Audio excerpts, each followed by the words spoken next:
Hello everyone, this is a custom doorbell that I designed. The pattern that you see is what you would find if you were staying in the Polynesian resort in Florida at Disney's one of Disney's resorts. And I 3D printed it, I designed it in Fusion 360, and then I hand painted it. I added a button in the center that activates my doorbell.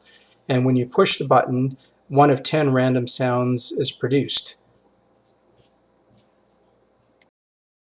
This is the Adafruit sound chip. It's mounted in a cabinet outside my deck, and on it I have recorded 10 different audio clips from Disney, and the two little red buttons that you can see over on the left there, when you put the case together, it's a volume up and down.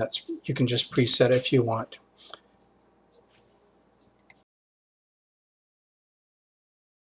This is a panned out view of the cabinet. You can see the black case there with the volume up and down. So that's the Adafruit soundboard that's inside of there. And on the bottom there on the left is just a speaker so that people that are activating the doorbell can hear what it sounds like from the outside. Here's an example of some of the sounds that it can produce.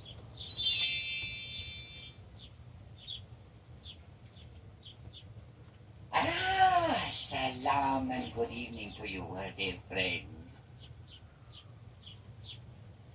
Please stand clear of the doors. Por favor, manténganse alejado de las puertas.